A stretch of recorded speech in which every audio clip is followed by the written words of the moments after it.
Hello everyone, my name is Nadeem Khan. Welcome to Uncommon Literature. Today we are going to learn The Canonization by John Donne. So let us begin.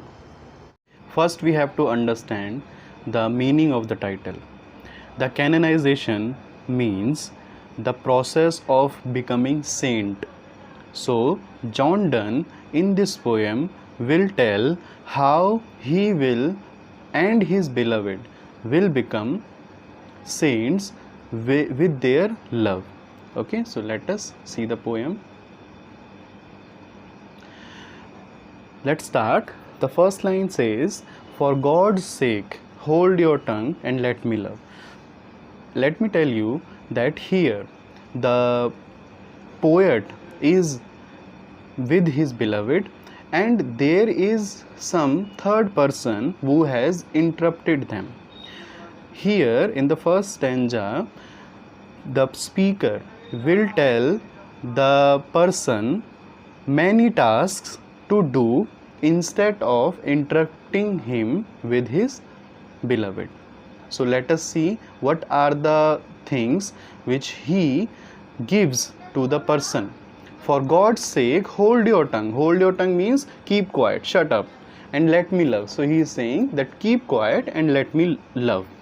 Or chide my palsy or my God.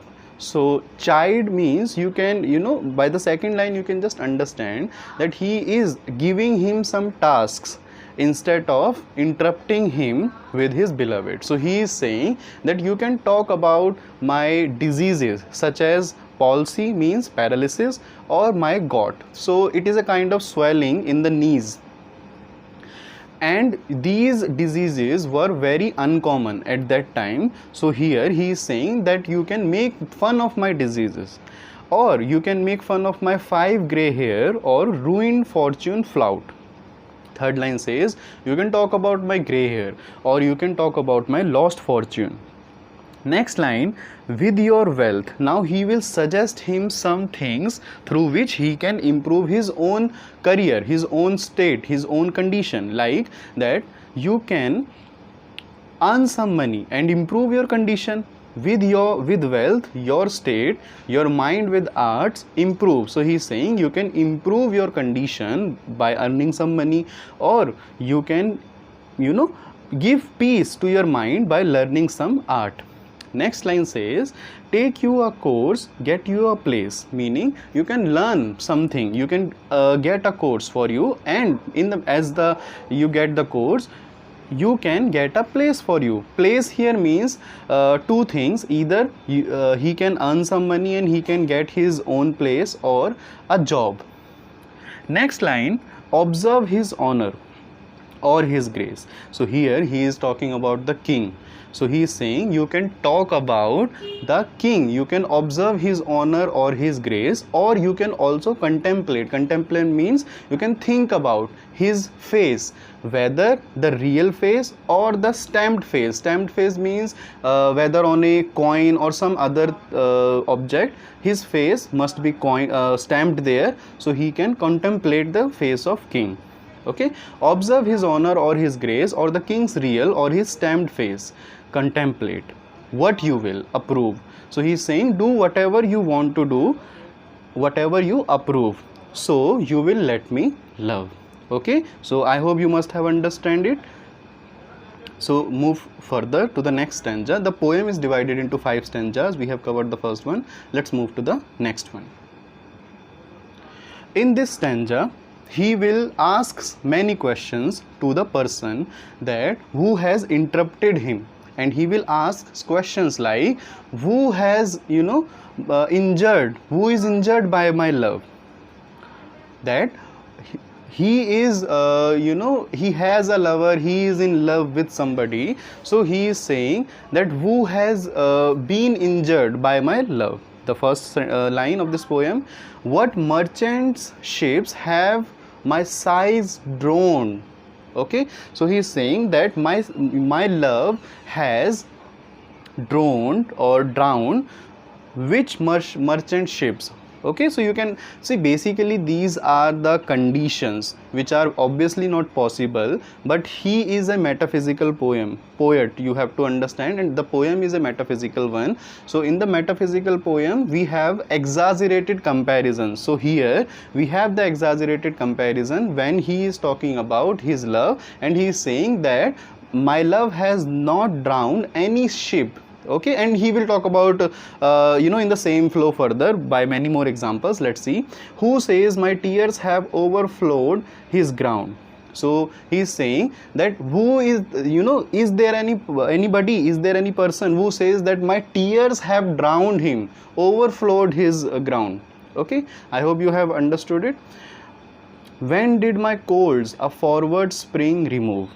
By fourth line he says that his cold, you can talk about the cold nature or anything of his love. He is relating everything to the love, and he is saying that how my love has stopped the, how my love has forwarded the receding of the spring season, meaning that has my love shortened the duration of spring season. Okay, when did the heats which my veins fill add one more to the plague bill? So he is saying that my heats, my own heats or the heats of my love, have they added one more person to the plague? You must have been aware about the plague. Plague is a kind of disease.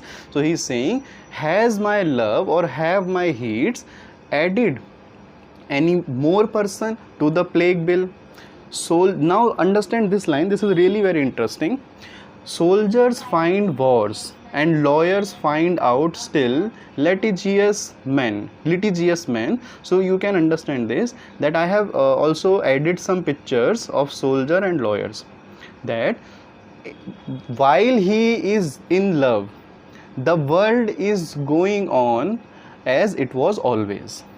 The people are still busy in their own work. For example, the soldiers find wars, that the soldiers are still battling, the world is going on, and the lawyers are still able to find the people who can fight the cases.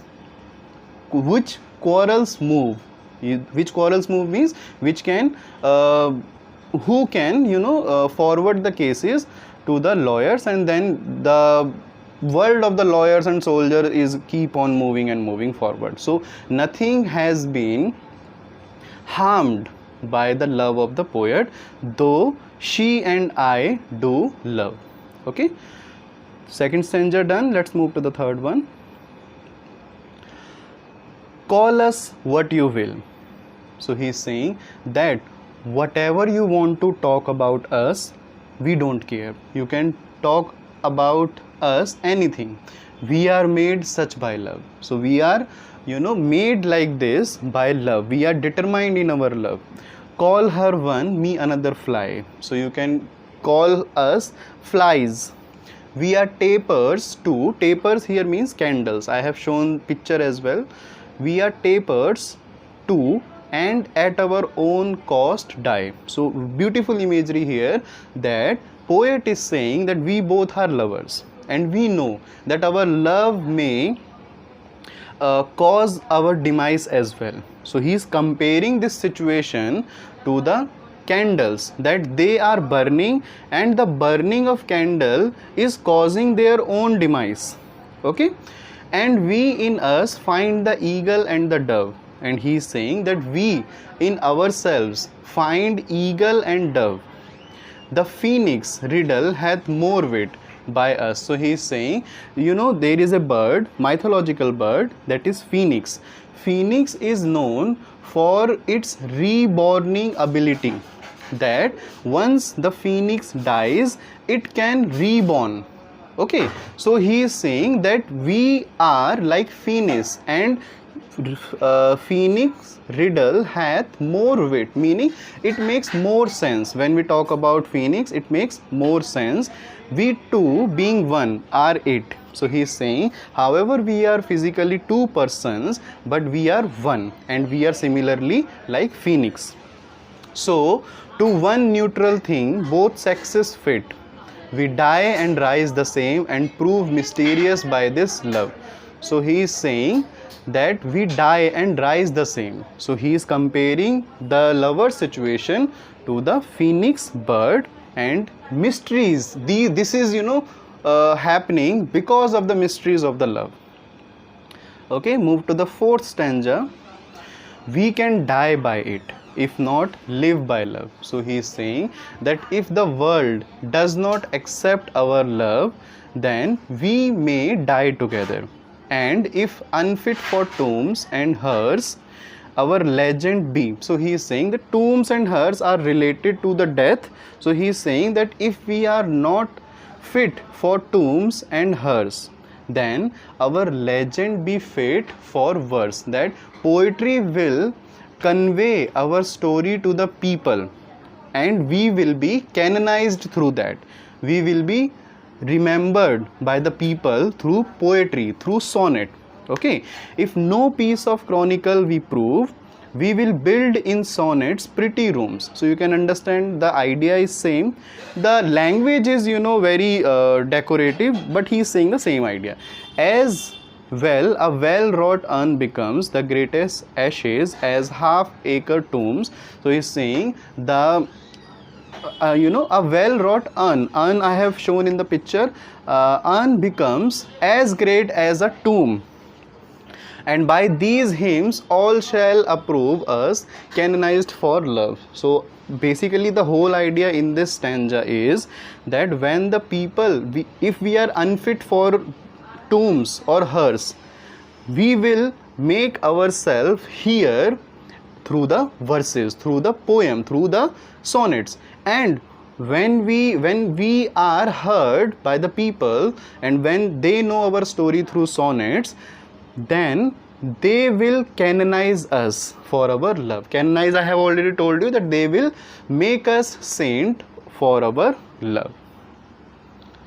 This is the last stanza. So he is saying, and thus invoke us. So he is continuing the idea which he started in the previous stanza. So he is saying that after the people know their story and they canonize them, they will look up to them and then they will pray to them as well. You whom reverent love made one another's hermitage. Okay, so he is speaking through the perspectives of the future lovers who will pray to them for their own love. So you here means the poet and his beloved whom reverent love made one another's hermitage. So hermitage is a place where the saints live, hermits live. So he is saying that you two are hermitage for each other, and it is been possible by your love only. You two whom love was peace, that now is rage. So he is saying for you, the people will say in future that for you love was peace, but in their generation, in their time, the love will be considered as rage.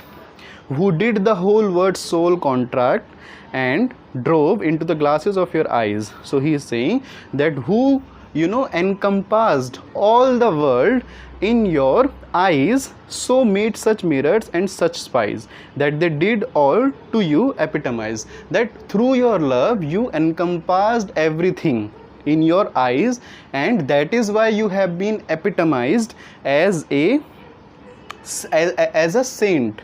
Okay, then the second last line is countries, towns, courts beg from above a pattern of your love. So he is saying countries. When he says countries, towns and courts, he means the people from these places. The people of countries, courts, they will beg from above. They will beg from above means from the sky, from the heaven. What they will beg? They will beg a pattern of love, because he is saying that people will pray to them, and they will ask for the power of love and to make their love also like these saints.